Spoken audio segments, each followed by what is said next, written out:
Welcome to Hareem के संग। बिस्मिल्लाहिर्रहमानिर्रहीम, अस्सलाम वालेकुम। वेलकम टू हरीम के संग। नई वीडियो में खुशामदीद कहती हूँ। इस वीडियो में मैं आपको बीफ पुलाव की रेसिपी जो है बताऊँगी कि आप बीफ पुलाव कैसे बना सकते हैं और इंतहाई आसान तरीका है। और बीफ पुलाव के लिए आपको जो अज्जा चाहिए वो हैं जी, आपको ऑयल चाहिए, इसके अलावा आपको हल्दी पाउडर चाहिए आधा चाय का चम्मच, धनिया पाउडर चाहिए आपको आधा चाय का चम्मच, लाल मिर्च चाहिए आधा चाय का चम्मच, काली मिर्च पिसी हुई चाहिए आपको आधा चाय का चम्मच।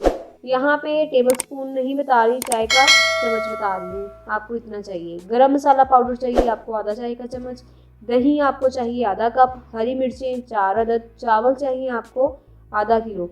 और आधा किलो चावल की रेसिपी है और आधा किलो मैंने चावल, और इसको 30 मिनट तक पहले आप भिगो लें।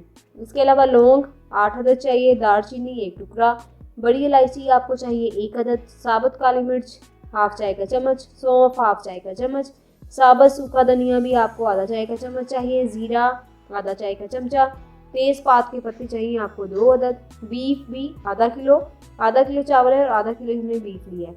पानी हमें चाहिए 1.5 लीटर, और अदरक लहसुन का पेस्ट हमें चाहिए 2 खाने के चम्मच, और इसके अलावा प्याज हमें चाहिए 2 अदद, और नमक हस्बे जायका।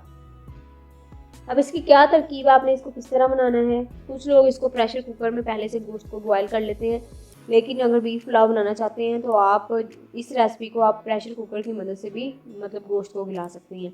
सफ़ेद मलमल के कपड़े में लौंग, दालचीनी, बड़ी इलायची, साबुत काली मिर्च, सौंफ, साबुत सूखा धनिया, जीरा और तेज़पात डालकर पोटली बना लें।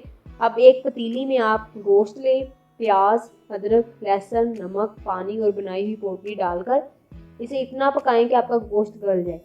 फिर पोटली को आप निचोड़ कर निकाल लें और गोश्त को भी निकाल लें। अगर आप इसको प्रेशर कुकर में गोश्त को गलाना चाहती हैं तो आप मलमल की पोटली बनाकर उसमें भी आप रख सकती हैं।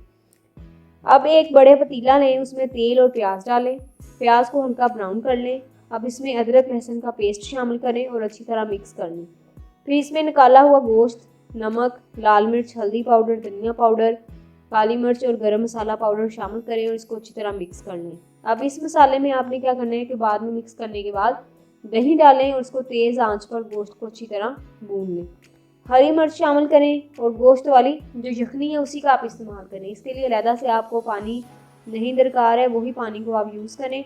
सबसे आखिर में आप इसमें चावल डालें। चावल तब डालें जब आपकी यखनी और जो गोश्त है वो बॉयल होना शुरू हो जाए, और इस वक्त आप नमक जो है लाजमी नमक का टेस्ट कर लें, क्या कि नमक आपको और चाहिए, मज़ीद चाहिए, पूरा है इसमें ये नहीं है। सबसे आखिर में चावल डालें और तेज़ आंच पर इसको पकाएं यहाँ तक कि पानी जब खुश्क हो जाए और चावल में एक कनी बाकी रह जाए। फिर इसको आप 10 से 15 मिनट तक दम पर लगा दें। तो लीजिए, मज़ेदार आपका बीफ पुलाव जो है वो तैयार हो जाएगा और तैयार हो गया है। और उम्मीद करती हूँ कि अगर आप इस रेसिपी को फॉलो करेंगे तो आपका बीफ पुलाव बहुत मज़ेदार बनेगा, लजीज बनेगा, और ये डिफरेंट सी रेसिपी आपको महसूस होगी जिस तरह आप पहले बनाती हैं। अगर इस तरह ट्राई करेंगे तो बहुत ज़्यादा मज़ेदार बनेगा। उम्मीद करती हूँ कि आपको वीडियो पसंद आई होगी।